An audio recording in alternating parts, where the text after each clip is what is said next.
Welcome to another edition of the Fatu Network News Review. Today, Monday, 6th August 2018. I am Omar Wali. In the headline tonight, we are going to form a new political party. That is the ex-deputy party leader of the Gambia Democratic Congress told the Standard newspaper. And Rawlings did worse than Jammeh, yet he is not in exile. Imam Fati told mourners at former President Jammeh's mother's burial in Bujinga village. NCP is not second fiddle to anyone. That is the leader of the National Convention Party. And GRTS cameraman claims beaten by APRC security. I will also be talking to Dr. Ismaila Sise, a political science lecturer at the University of the Gambia. He's currently in the United Kingdom. He had an interview with the Freedom newspaper, and we will clarify, have discussion on some of the issues he made during the interview. I will be also talking to Jalinene Suso. He released a single, the daughter of famous Fode Musa Suso. And APRC also has issued a press release regarding the alleged assault on the GRTS crew. But I will start with the Standard newspaper. We are going to form a new party. That is the deputy party leader of the Gambia Moral Congress, Yusuf Jайте, and 7 members of the party have announced their resignation, saying they are going to form a new party.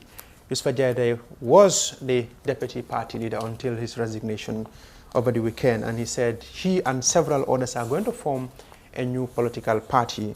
And he did not say when, but he said the members have signed a letter to the GDC leader Mama Kande thanking him for their support. And when the Standard newspaper asked him the reasons for his resignation, he said, on the reasons for the resignation, Jайте said they left the party because many reasons, and one among these is the lack of unity in the party's executive. He said there are several reasons, but key among them is the lack of unity in the GDC executive. Rawlings did worse than Jammeh, yet he is not in exile. Imam Fati, the former State House Imam, told mourners in Bujinga, he said the former president of Ghana, J.J. Rawlings, did horrible things than the former Gambian president, Yahya Jammeh. But Rawlings is not living in exile. Rawlings still lives in Ghana. The outspoken former Imam of State House Mosque has said that it is because of the immaturity of Gambians that the former President Jammeh is in exile today. Imam Fati said Gambians' immaturity led to all. It's because of Gambians' immaturity. That's why former President Jammeh is living in exile. When you talk to some people, they will say horrible things happen in other countries, in Uganda, in Ghana, but Ghanaians has reconciled and they put the horrible things behind them, and now Rawlings is living in Ghana. He said Gambians have been boiled, but we are not ripped enough. He said that's in a Mandinka said. He charged using a Mandinka metaphor, alluding that he perceived the pettiness and immaturity of Gambians. And the funeral of, this was mentioned at the funeral of the late Fatu Asombi Bojang in Bujinga, and the NCP is not second fiddle to anyone. That's the interim leader of the National Convention Party, Yaya Sanyang, has said that the National Convention Party will leave no stone unturned in remaining relevant and vibrant political party in the country. There was a power struggle like it was in the APRC, in the National Convention Party, and Majanko Samusa was pushed out as the leader, and now Sanyang has taken over the leadership of the party. Duga spokesperson accused Barrow of sacrificing the coalition agenda. Coach Passa Majau has said that the spokesperson for the Democratic Union of the Gambia, Duga in diaspora, has accused President Adama Barrow of sacrificing the coalition agenda for his own personal agenda. Barrow has substituted a coalition agenda with his personal agenda to further remain in power for as long as it is politically possible. Barrow has come under heavy criticism for removing several cabinet ministers and the former vice president, Fatu Asombi Bojang. Joshua prison break, 23 escaped. We have received reports that on Thursday night, several inmates who were waiting trial for common crimes, burglary, conspiracy, and drug possession were escaped from the Old Joshua Prison. We received several reports from several media outlets. Some say 23, some say 20, but I spoke to the spokesperson for the Gambia Prison Service, Superintendent Mamadou Sise. He confirmed that 10 people escaped from Old Joshua Prison, and but the Point newspaper is reporting that prison break, and he also 23 escaped. A total number of 23 prisoners have reportedly escaped during a major prison break at the remand wing of Old Joshua Prison. According to the spokesperson of the Gambia Prison Service, he said the alarm system failed, and the soldiers on duty also were not on patrol. That led to the escaping of these inmates, and he said they are not major prisoners, and their crimes are burglary, drug possession, conspiracy, among others. The Point also is reporting that GDC deputy leader and 7 others resigned, as we saw in the Standard newspaper. Asombi Bojang laid to rest, that is, if more of the former president was laid to rest in Bujinga. In Landing Jaju denied entry, that is the oddly to the former, or the mother of the former president. He came with the corpse of the Asombi Bojang, but when he arrived at the Banjul International Airport, he was detained and he was deported back or returned back to Equatorial Guinea. That's what the Foria is reporting that Landing Jaju, and oddly to ex-President Jammeh's mother, was briefly detained at Banjul International Airport by personnel of the Gambia Immigration Department on August 1st, 2018 at around 5 p.m. upon his return from Equatorial Guinea as an escort of the remains of Asia Afatu Asombi Bojang. Jammeh's and several other, their documents or passports were revoked by the Minister of Foreign Affairs several months ago, and they are reporting that because he did not have relevant documents, they did not allow him to come into the country. The KMC may also react to the National Assembly Select Committee on Local Government, and barely 3 days after being warned by the National Assembly Select Committee on Local Government, the Mayor of Kanifi Municipal Council, Talib Ahmed Bensouda, has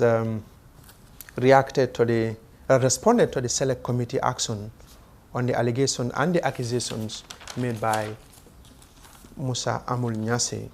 And Asombi Bojang, that is the Voice newspaper. Voice also is reporting that Asombi burial turns violence. That has to do with the attack on GRTS camera crew. And but I will read the statement from the APRC Deputy Press Secretary Dudu Ja.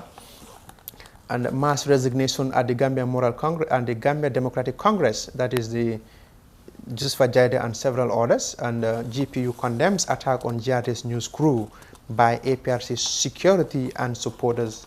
The Voice is also reporting that, and they also reporting that 13 common criminals escaped from Old Joshua Prison. Barrow receives special envoy of President Obiang. The president of Equatorial Guinea has sent a delegation to President Adama Barrow, and she was escorted to the State House by the Deputy Secretary of Cabinet, Honorable Musa Drame, the Minister of Lands, and Ibrahima Sise, Secretary of Cabinet, and the SIS, Director of State Intelligence Services. And Daily News is reporting that Barrow Youth Movement is an opportunist. That is the MP for Busumbala constituency, Sekuba Jaju, has launched an attack against the members of the Barrow Youth Movement within an area, calling them a group of opportunists. There was a lot of debate and kind of debate regarding, even the UDP spokesperson said they don't belong, or they distance themselves from the UDP. And finally, I will look at the press release issued by the APRC, signed by the Deputy Spokesperson, Dudu Ja, and he said it has come to the notice of the National Executive Committee of Alliance for Patriotic Reorientation and Construction, APRC, that some people confronted and seized the video camera of GRTS crew at Bujinga during burial of ceremony of the dear mother, Ajaratu Fatu Asombi Bojang. The statement further went on to say that the National Executive Committee, under the leadership of Honorable Fabakary Tombong Jatta, vehemently condemned this unfortunate action and disassociate itself completely. In these circumstances, we sincerely apologize to the management and staff of the Gambia Radio and Television Services for these regrettable actions. We are a disciplined party that does not condone violence and indiscipline in any form, and call on all party members to conform to the noble value we are always known for. That is the statement from the APRC, signed by the deputy spokesperson, Dudu Jah. And I think I have on the line now Dr. Ismaila Ceesay. Hello, doctor. Yes, hello, Wally. Welcome. Thank you, Wally. How are you? I'm doing well. Very well. Well, you had an interview with the Freedom newspaper recently. Yes. And I can say it has triggered a debate in this country regarding, let me read one of the headlines. It Adama Barrow lacks the intellectual, President Barrow lacks the intellectual pedigree to run the Gambia. And the other one is President Barrow prolonged stay in power could also another military dictatorship in the Gambia. So to start with, you said President Barrow lacked the intellectual to run the country. And he has shattered the aspiration of the Gambian people who voted him into office to champion a meaningful political change. What exactly do you mean? Thank you, Wally. Thank you for having me on this very important program. I think if you go and look at the word intellectual disposition, yes, what it means, it's not something that is denigrating, it's not an insult. And I hope, and I know you are educated if you know what that means. Right. And I think this whole thing has been taken out of context, Wally. I mean, President Barrow is my president. President Barrow is your president. Right. President Barrow is the president of every Gambian. If we don't address President Barrow, who are we going to address? Macky Sall of Senegal? Donald Trump of the US? I mean, and the zenith of hypocrisy is that people will tell you that, especially Gambians, that you don't have to address your president like that. But these are the same people who will insult Donald Trump everywhere.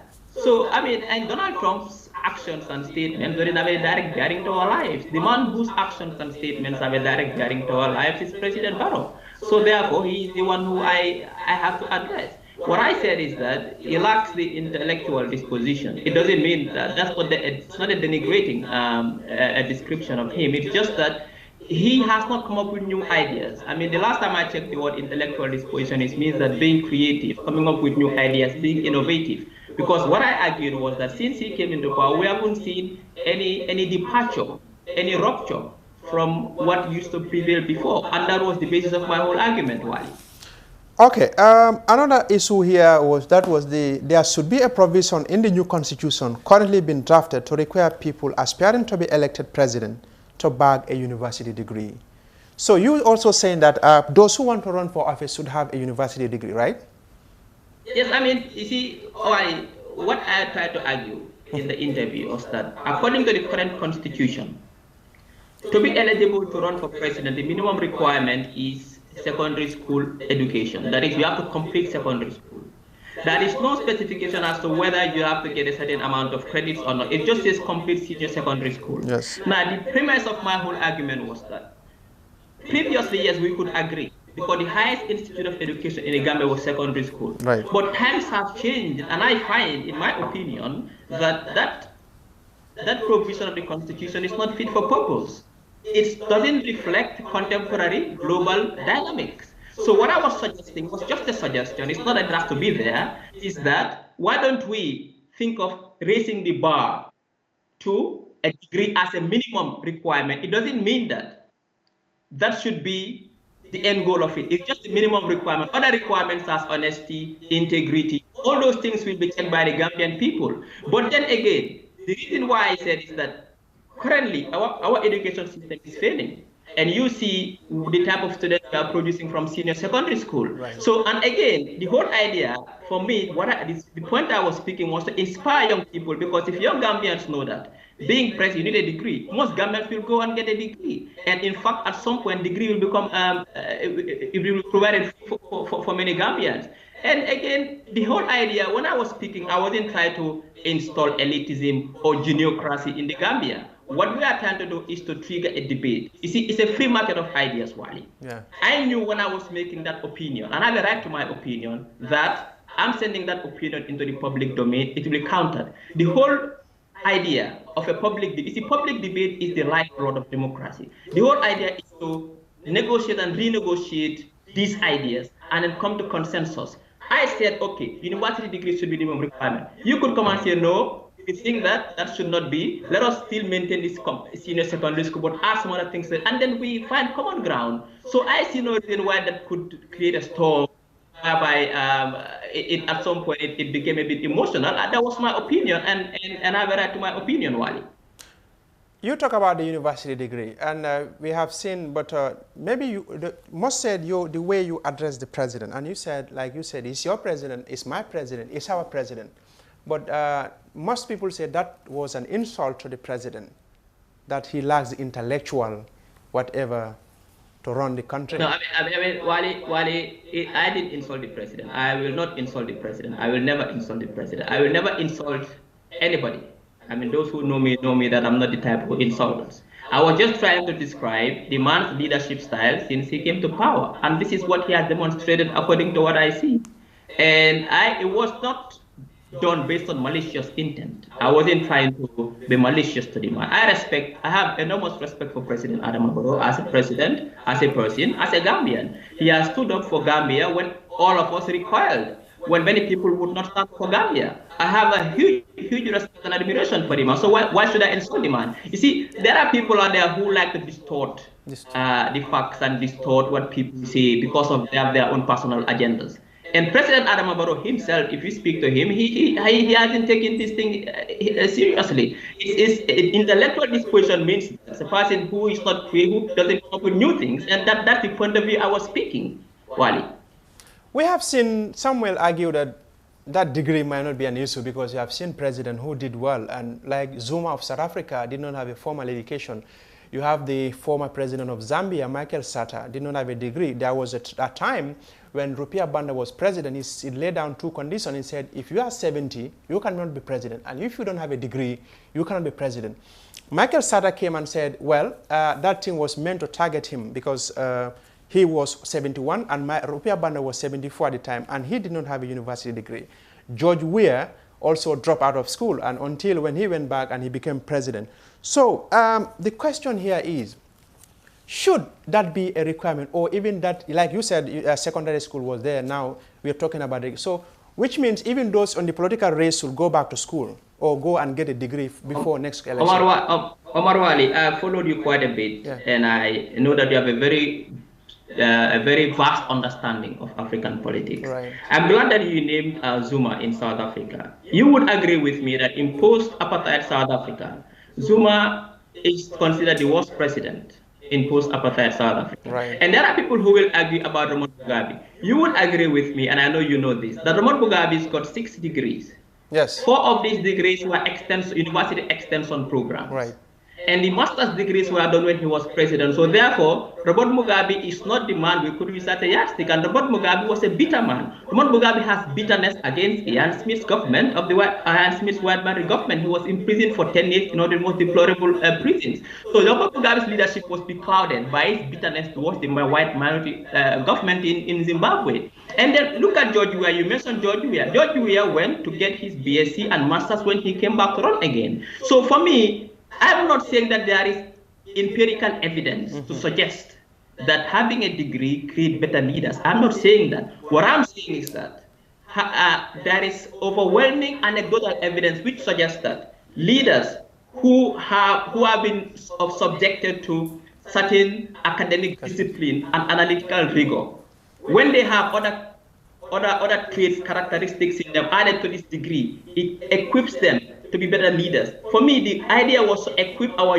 future generation, future leaders more to become better leaders, because university education subject to discipline, analytic rigor, and so many things that you get through university education. I'm not saying that it should be the only thing. What I'm saying is that initially, So, in fact, my question to those who ask this question: why did we even put secondary school education in the constitution? Then we are also discriminating those who have never been to school. Can they also run for president? Why we did that? Because we knew the essence of going to school, isn't it? Yes. So that is the whole idea. So the examples they are giving, those are just one or two examples. There is overwhelming anecdotal evidence which suggests that leaders who have university degrees, who have gone through rigorous university academic discipline and analytic rigor, together with their other traits they have, characteristics, integrity, honesty, and so on and so forth, they will go on to become better leaders. Look at the leaders who destroyed Africa, the Mobutus, the Bokasas, the Amins, the Strassers. All of them had no university education. So that is what my argument was. And my argument was not like this is to impose a kind of a geniocracy. It was to trigger a debate so we can debate about it and find common ground. Wally. Your critics said you were not saying this before. It is now that you are coming out, throwing out words. Why were you not saying this before, including intellect? Because Jammeh did not have the same thing, even though he came through the barrel of gun. But your critics said you were not saying this before. Why were you quiet before? I think, Wally, I'm not the type who will come and sit here and say whether I was quiet or not. Those who know me, my students at the university, will answer that question, whether I was quiet at the university or not. And we have to understand one thing, Wally. During the fight against Jammeh, people use different platforms. Some use social media. I had my classroom as a platform. The things I wanted to tell Jammeh, I said it in my classroom. And the thing was that now, during Jammeh's era, I wasn't approached by any media to grant interviews. The only media that approached me to grant interviews was RFI during the Kalama Revolution. And what I said is on record. What I said there is on record. And I was in the Gambia. So now is the time. Now is the case that media is approaching me to speak about national issues. You see, for me, Wally, this debate about who did what and who did not do what, for me, is a bit childish. And I think we have to move forward. It's not a contest about who did what and who did not do what. You see, Wally, as we speak, me and you today, somebody's dying in our hospitals as we speak because of lack of basic equipment, because our health sector is collapsing. As we speak, our education sector is in danger. As we speak, Wally, young people are roaming in the streets of Serekunda and Banjul and Basse, frustrated because they don't have jobs. As we speak, we have our young Gambians in many seeking asylum in many different places in Europe, in deplorable conditions. What are we doing for them, Wally? We have government pensioners who cannot even receive their pensions to be able to buy bag of rice to feed their family. As we speak, the poor are getting poorer in the Gambia and the rich are getting richer. Our environment is being degraded. Our workers are being exploited. I think now the time is to come up with ideas how to solve all these intractable problems. Not about who did what under Jammeh and who did not do what. That is past. All of us fought to remove Jammeh in different ways. Jammeh is gone. Let us come and discuss nation building, how to take the nation forward, how to solve all our intractable problems, the collapsing health sector, education, infrastructure, environment, so on. So I think that should be the debate now, not who did what and who did not do what, Wally. You will agree with me that if the media did not approach you, that is not the only platform for you to express your views as a political science lecturer. Let me take you to East Africa. Ali Muzuri of Uganda, Kenyan-born, who was based in Uganda. He was at the University of Makerere. And he was critical of President Idi Amin at the time. He ended up fleeing the country. Professor Stella Nyanzi at the University of Makerere also had similar problem with Yoweri Museveni, and that just recently.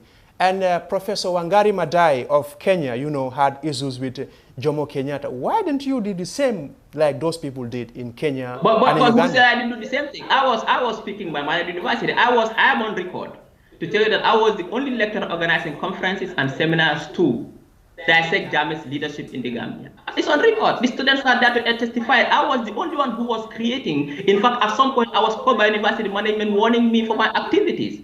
It's out there on record. So for me, Wally, I think we are wasting our time on something that is not important, that will not add value to the debate. It will not take the country forward. What I did something on, what I spoke before, that is not important as we speak, Wally. There are more important issues that are affecting Gambians today that we should all focus on. And not this petty squabble about why didn't you speak before, why did you speak. Let's look at the substance of the debate and go and focus on that rather than petty squabbles about who did what and who. I think for me, Wally, to be honest, I think we should go beyond that now. I think we should go beyond that if we want the country to progress, to be honest.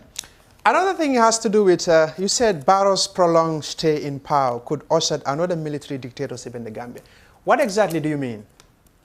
What I was trying to say there also, it is also distorted. What I'm trying to say is that the spirit of the MOU and the spirit of the transition to remove Jammeh, that all the parties came together, everybody came together, diaspora, Gambia, everybody came together to remove Jammeh, is to have a fresh start, is to instill a new democratic culture in Gambian politics, so that we avoid self-perpetuating rule, because we've seen that the bane of our democracy and our development is self-perpetuating rule. PPP stayed far too long for 30 years, which gave us the military coup. Yahya Jammeh stayed far too long, which really retrogressed Gambia. What I'm trying to say is that for the long-term stability of the Gambia, so that we can harness our democratic gains of the 2016 election, so that we can consolidate our democracy, the best thing would be for us to have a president for once to really voluntarily relinquish power. This will send a very strong signal that Gambian democracy has matured, that Gambian democracy is consolidating, that the time of self-perpetuating, the era of self-perpetuating rule has come to an end.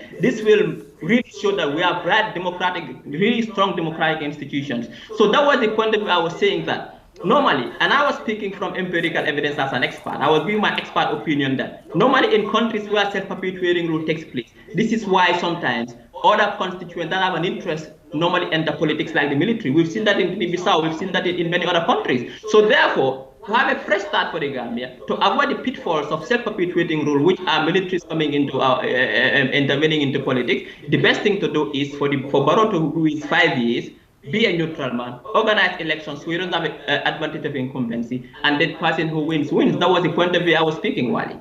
If Barrow decides to overstretch his tenure in office after the 5 years and he wants to run for another 5 years, as a political science lecturer, what do you think is going to happen? For me, it will defeat the whole purpose of the transition, because you understand that the spirit, the letter of both the letter and the spirit of the MOU says the 3 years. For me, whether the 3 years is enough for Barrow to do all his reforms, that's up to him and the coalition partners.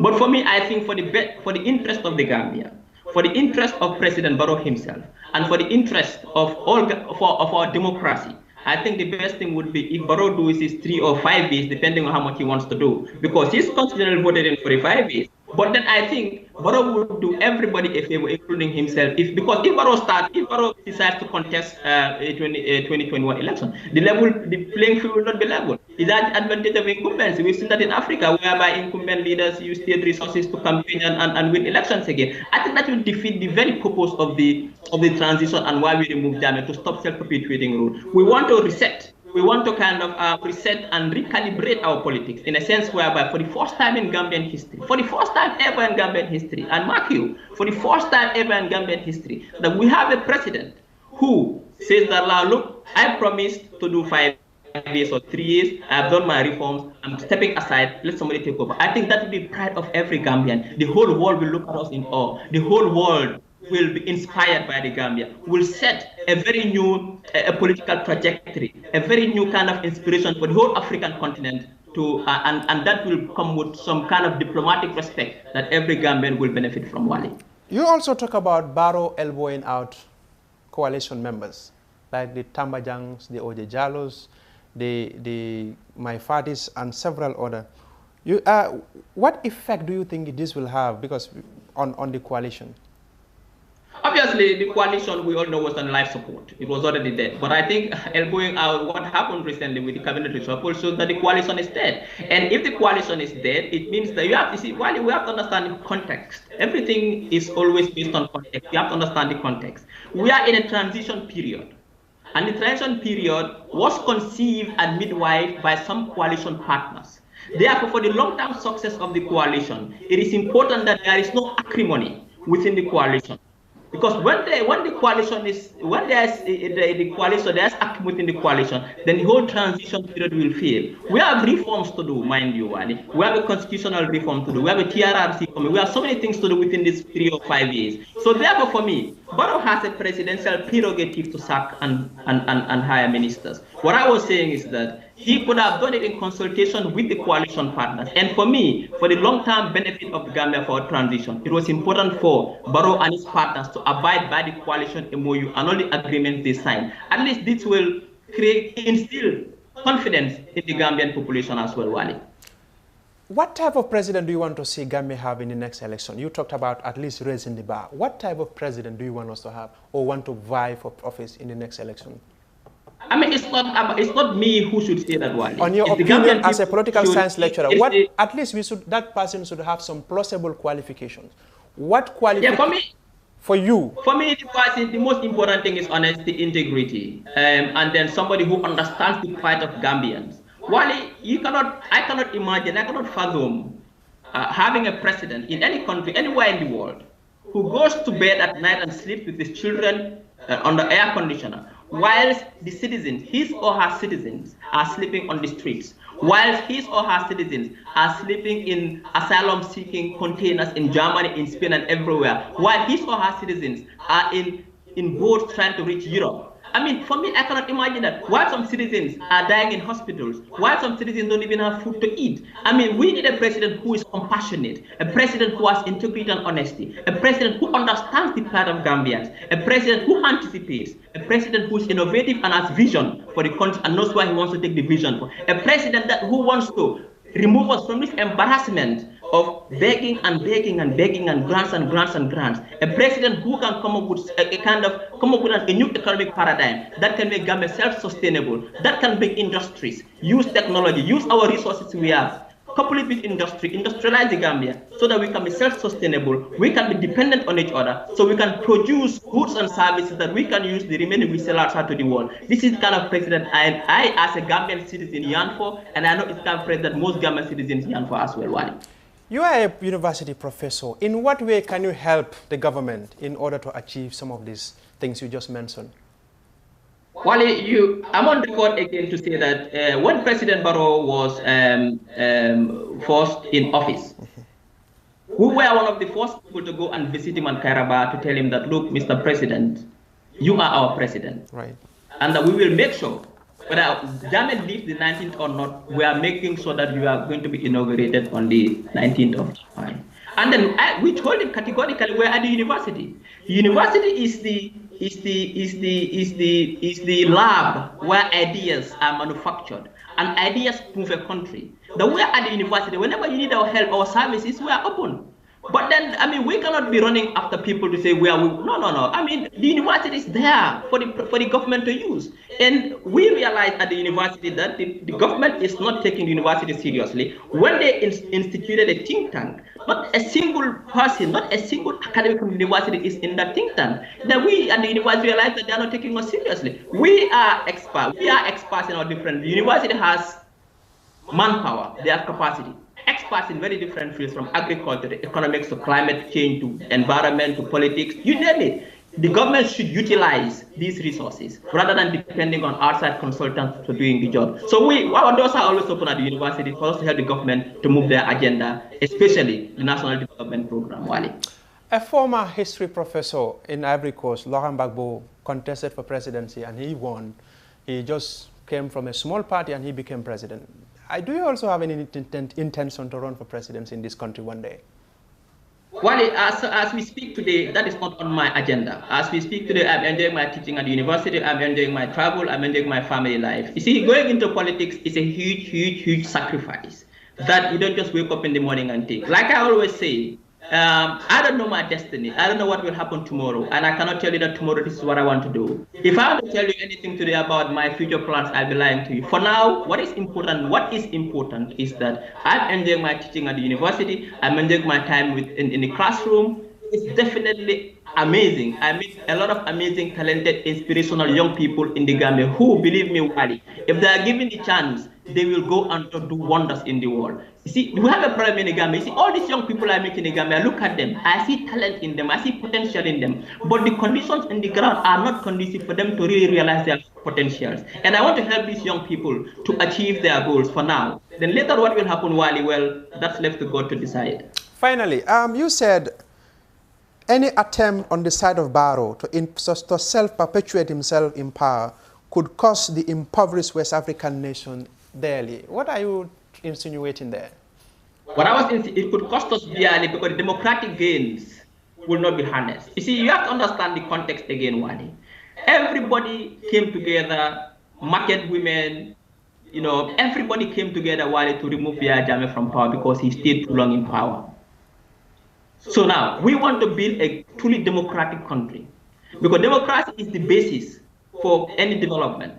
So now once that is jeopardized, that democratic gain is not harnessed, then there's a problem. It could cost us dear. We might revert back to self-perpetuating rule. That is the context from which I was speaking, Wali. Well, recently there was a power struggle. This is in APRC as a whole leadership, and we have seen another thing in GDC. 7 members resigned. So what do you make of all this? And there is also a power struggle in NCP. It shows that Gambian democracy is heading towards the right direction. You see, Gambian democracy is getting a bit interesting now. There are interest and counter-interest. There are dynamics that are at play. There are forces that are vested interest. So obviously, it's politics. Politics is interest to some extent, and people follow their interest. So I think what we do as political analysts, as observers, is to just stay and watch how things evolve. That is what we are doing now, because it's too early to make sense of all what is happening now, because it's happening too fast. GDC, APRC. So what we are doing now is just to observe how things evolve, and then perhaps later on, once the clouds disperse, it becomes clearer as to what all these dynamics are and where they will lead to. Wali. Thank you so much, Dr. Ismaila Ceesay, for your time.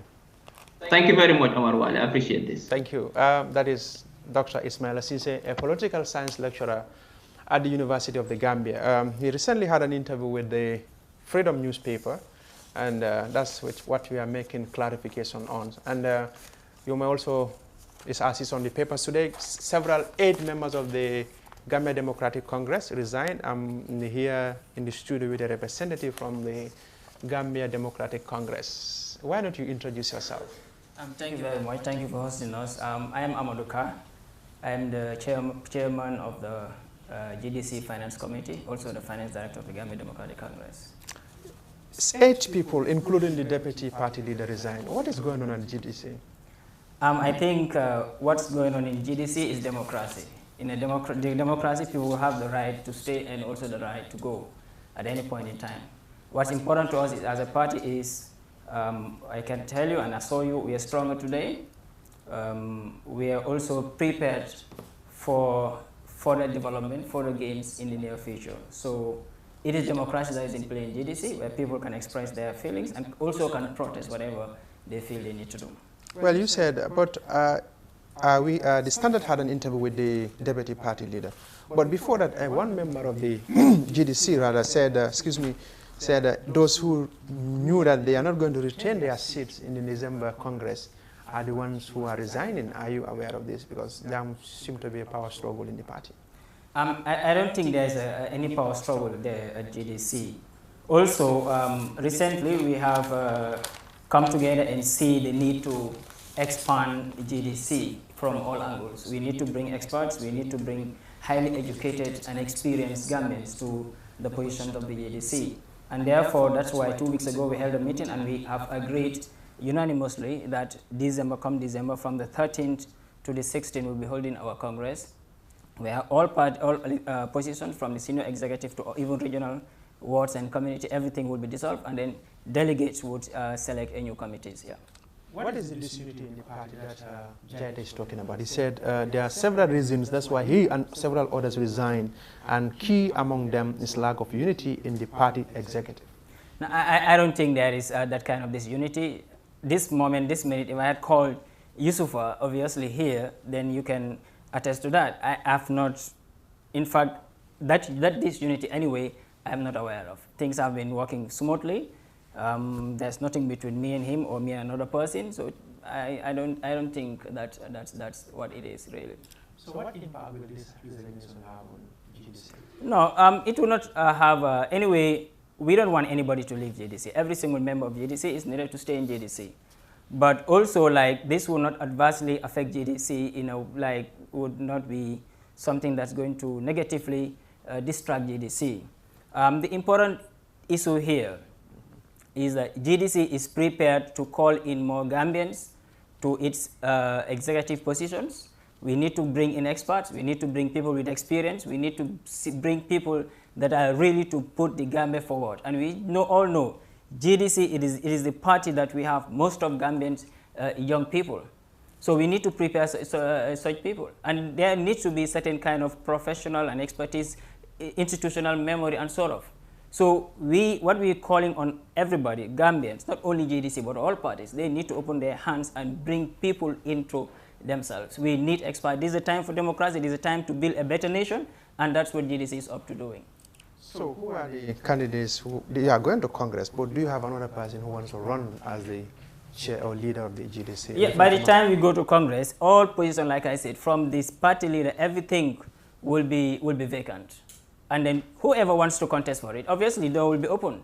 Anybody want to contest for the chairmanship also, you have, as a Gambian, the qualifications are going to be you are a Gambian, and also you hold a valid membership of the GDC. If that is the case, you can even sort out for the senior position. Everything is going to be vacant. From Mama Kande down, everything will be vacant, and then we are going to bring Gambians that are ready to put things forward. Yeah. How democratic is Gambia Democratic Congress? It is the most democratic political party in this country. Even those people that are talking here, they are so much aware of that. GDC, it is the party where, you know, it is the executive that will the daily activities of the party. Everything. I have, you have made mention from our former deputy party leader, right, that he said there is a constitutional amendments talking about he shouldn't be called vice anymore, or deputy party leader anymore, but chairmanship. So you that is on the other side listening, what is the difference between calling you a chairperson and also a deputy party leader? What we had was a deputy party. That was the kind of system we have. So we made amendment in our constitution and see the need to change that to a chairmanship. Even Mama Kande is now called chairman within the GDC. So therefore, obviously, if anybody below assisting Mama Kande would have to be obviously the deputy chairperson. So he also made mention that it is even chairperson that we put there. It should be chairperson. Otherwise, if there is any changes, we have to go to constitutional amendments again. Okay, another point raised by his, Mr. Jaita was like, he alleged that the GDC, every now and then, somebody is created to man a position in a rivalry with the actual holder. For example, a rivalry, either him or as a party leader or someone else. For example, I will be responsible for logistics, and they will bring somebody else who will be responsible for logistics. Do you have that confusion also in the party? As at this moment, since inception, Modou Baldé is the head of logistics. No, I'm just citing an example. I'm just giving an example. Okay. Also, I've never seen that. No. That's one. Also, when I was starting, I told you that we are working on expanding the GDC. Yeah. So therefore, we need to open our hands and bring in new people. So if somebody is worried about new people coming in, Gambia Democratic Congress belongs to the Gambians and belongs to the people. And there is no way, not even Mama Kande's objective will be met by distracting Gambians from coming to the GDC. Even if Mama Kande would not, does not even want Gambians to come in, the executive will make sure they will open their doors and bring in new people that are highly educated, people that know really what this country needs, because we have to prepare for ourselves to develop this country. And whatever it costs, we will do it. At whatever it costs, GDC must open its heart, and that's what we're doing as executive. We are going to, and I will use this platform and call on all Gambians that GDC will be going on Congress, and we want people to come in and join the GDC. We will accommodate everybody. They have even made mention about, like he said, in their new party that they are forming, is not going to be tribalist. Right. Mama Kande being a Fuller, he himself being a Manika, that already depicts that GDC is not a tribalist party. You're saying I'm going out to form a party that's not tribalist. Yeah. You and the party leader are from different tribes. Is that not enough? Is that not very, very clear to people? And the list that they have mentioned, have you seen any Fuller there? Then since its session, we have more other tribes than Fullers in the GDC executive. I think this is even another confirmation. This has been the argument among many people. But there is no party in the Gambia that doesn't have, you look at APRC, you have Mandinkas, you have Jolas. You look at UDP, you have Mandinkas, you have Wolof, and you have several other tribes. What will you tell someone who doesn't belong to any political party, and why should he or she come to the GDC? GDC, it is the party that represents the youth. It is we, the young people, that really know what this country wants. It is we, the young people, that really know where this country is heading to. And I think that really, if you look at the JDC, since inception, since independence, GDC has done more than any other party. In fact, if all parties in the Gambia since '65 put together, I'm talking about parties themselves, not governments, parties put together, what GDC did already in this country, you put all of them together, they have not done for this country. What? So I think that is evidence enough that we really represent the Gambia. I am myself here. The money, the millions that we are spending out there for people in the rural areas to get clean drinking water should have the responsible government. I need it myself. I need the money. But it's not being given to me, but it's given to the people. I think this is what really what people need. This is the future. We need people that will work and build this country. And that's what is in JDC, yeah. Someone somewhere may said you are misinformed about what you are saying, that you said since independence, what GDC did, no other party did this country. I'm telling you. What have you done that others have not done? We have commissioned 3 bridges in this country. Bridges, right? In fact, I have heard over one of these pioneer interviews, somebody from NRP saying that he hasn't seen none. Go to Nema Wasulum. That's one of our bridges there. Is it a culvert or a bridge? Because there's a difference between these two, and people always misconstrue. It's a culvert or a bridge. No, what I'm saying, it's a bridge. Okay, bridge. I see it's a bridge. It's Nema Wasulum here. Take a fare, $8 to get there. We dug so many boreholes around the country. We have invested in education. Mama Kandeh visited the Gambia College and found out the infrastructure there was just kind of very terrible. He pulled out money and give to the students and said to add up to the infrastructure. There are a lot of students currently going to the university being sponsored by the GDC. So I think this is what we need. This is really what we need. Yes, GDC sponsored students, but Jammeh did similar thing. He even put up a university. Jammeh did when he was president. Yes. So that's why I am saying, I'm not saying government, but I'm saying political parties. He did while he was... You are bragging about, but somebody also who took, like when Jawara took over this country, there was no central bank, there was no currency, there was no Gamtel, there was no military, and so on. What do you make of that? You said no party has done that. Exactly. But whether you are a party or in position, but Jawara also did that thing. When you are sitting as a president, so I don't think you represent your party. You represent the nation. I understand. There you are not running covers, you are not spending a dime that belongs to your party. What you're spending there is taxpayers' money. What Jawara did, he did with taxpayers' money. What Jammeh did, he did with taxpayers' money. What Barrow is doing, he did with taxpayers' money. It is Mama Kandeh and the GDC, it is the GDC that take their money from their covers, deny it ourselves. Like I told you, I need it. I badly need it. We deny it to ourselves and all other examiners, and we're giving it to the people. So in aggregate, all parties in this country put together have not done the equal of GDC in this country.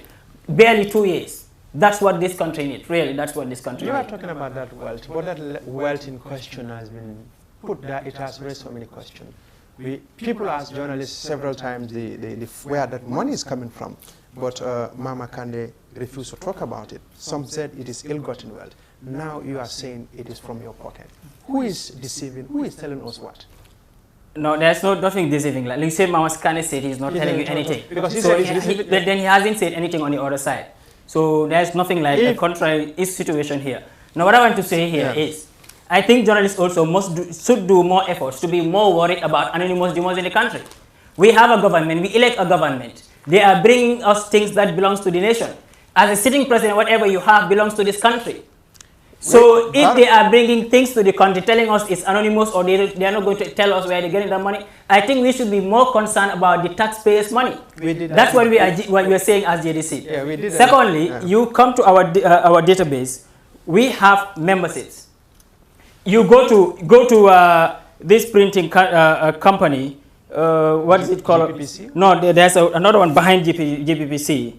Okay, I don't know. It's a very big one too. Okay. Last year we printed 250,000 cards from them. So these are factors I'm telling you. You can go there and verify. I see. So we are doing our efforts, selling our membership, and people are appreciating our buying it. We make our money. Also, there are people that are donors to the GDC because they see that GDC is doing so much. They are donating to GDC. But important here is whatever they donate to us, Really, we send, you know, the issue here is, we are like, anytime we go into on campaign, every party do their fundraisings, get here and there and so on. But to most of the parties after election, that's where it stops. Nobody knows where the money goes. We, after election, whatever we have left after election, we send back to the people. So I think we should also be worried about, ask questions to this government. Yeah. The money that is coming to the government, where is it? That's quite important. Not only we stop there, I think they should explain to people, because that's taxpayers' money.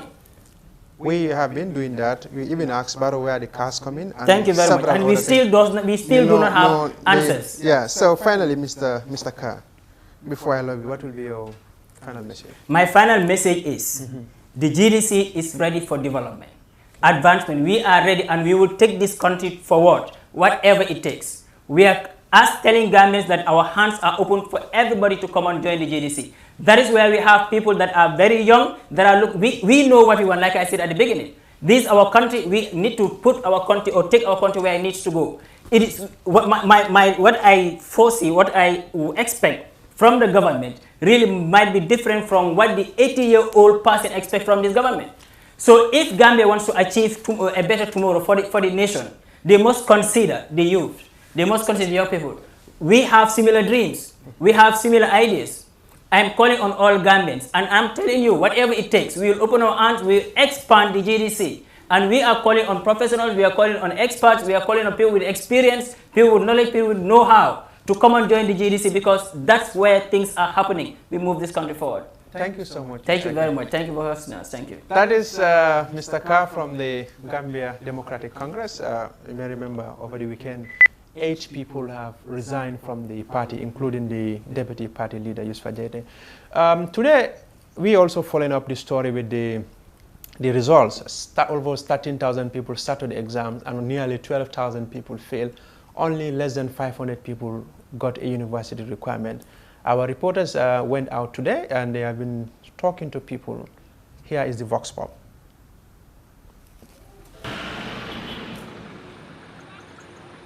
Hey, what are you doing here? I'm going to replace my AfriCell 3G SIM card. Why use a 3G SIM card when you have a 4G phone? Replace your 3G SIM card today for the real AfriCell 4G SIM and receive 1 GB of internet data for free. Really? Yes, get 1 GB for free just by replacing your SIM card at any AfriCell outlet with no loss of contact. The cost of bundle from the 3G SIM card is the same for the 4G SIM. And guess what? With the 4G SIM card, you can also connect to the 3G network as well. This is so cool. I'll replace my 3G SIM card right away to the real 4G SIM and receive my very own 1 GB for free. From AfriCell, it's always real and it's for free. Where AfriCell goes, no one has the speed to follow. To my opinion, I think the students have a part of responsibility, and parents and the teachers. Why I said the students, parents and teachers, because the students should have been more concentrated on their grade 12 exams rather than going to clubbing and all that, because right now if you go to Senegambia you have more of grade 10, 11, 12 students, and the parents are the ones who are allowing the students, their kids, to go out up to that time rather than pressing on them. I'm talking to them constantly. Majority of the students are poor, and they cannot afford themselves, books whereby, they will be able to read ahead of the teacher's time schedule. So this and other factors, have made some students to, fail their exams. There are a lot of activities now. Students are not concentrated, to be honest. Students are not concentrated. A lot of activities, a lot of graduation ceremonies. Even nursery school kids are graduating now. It's just disgracing. This mass promotion, parents have to blame in that sense. Mass promotion. Your child will not pass the exam and will be promoted gradually, just pushing him. At the end, the person will not have the results he or she wants. For the government, government should try and remove this issue of promoting. Whether you pass or not, you will be promoted. It's like a wheelbarrow. You put something and you are pushing it. Before, I am young, but according to some elders, they said before, if you don't pass, they don't promote you. Like my school where I attended, Nusrat, by then, they don't promote you. You understand? If you don't pass, especially maths and English, they don't promote you. So I think that system should come back. Students should know that if I didn't pass, I will not be promoted. TAF Africa Global is pleased to launch Dalaba Housing Estate. Dalaba Housing Estate is our newest estate located on the Sukuta Jabang Road. You can buy a finished 2 or 3 bedroom house or service plots accompanied with a free fence and gate. At Dalaba Housing Estate, you get to enjoy bituminized roads, gated and fenced properties, solar street lights, water reticulation, public amenities, 1,500 fruit trees aligned in streets and many more. Make a 40% down payment today and spread the balance conveniently for 10 years with GTBank, EcoBank and Trust Bank. Terms and conditions apply. Wait, this is the best part. We are giving a discount on outright payments. For more information and exceptional service, please call our office line on +220 4410 Better still, call us on mobile or via WhatsApp on +220 376 2333 or +220 776 2333. You can also visit our website on www.tafafricahomes.com. TAF Africa Global. Our experience is global. Our focus is Africa. Welcome back after that short report there by Jaka Sise and Fatou Sane on the WAEC results. And I'm here in the studio with Nene Jallo Suso. Nene, welcome. Jaliba kuyada ko jalintini jalintande kanyan nola. Oh, can iso fono muna kada muna what exactly jalol fo fenke jalitini jalintande kanyan nola. Wala mo momin ye jalo fonka. Momi yalo kay jalo muta. Ani mi yalo ka man fellon jali ko to dali te kanyan no. Bari wulu nen jali nene suso le bijang afama le ko joka jalo la fode Musa Suso. Ay trakuto la bonna mambe baake ka fe ko jawya e ci do man fono yening singulo mem bonde jawya jawya mu single le mi yalla nako teng ba tele kono andum kula mi yalla ko fana ngamanke ko nuko ndenti dunia kono e bi tara dawda jawya bi ci jawya bi kordal kono wuluwol kono official kono marcel to dawda jawya bi karobe la bi so woto jawya manke kudi mi ala ka koleta mol bulo kono baake nga mo ila fenko de ko atodu nga clip woni la mo le ba foke ko jawya man mo na fa fen nga na mbala mo la short while ago but eso isi ofanang elaborate no mo le ba ha jawya man nafate jawya la no la fon ko nafate jawya la because ite ka mo min jawya ala le uso woto ni mo je jawya bala do man tankene ya bara mi danke na rata mo jaw yalla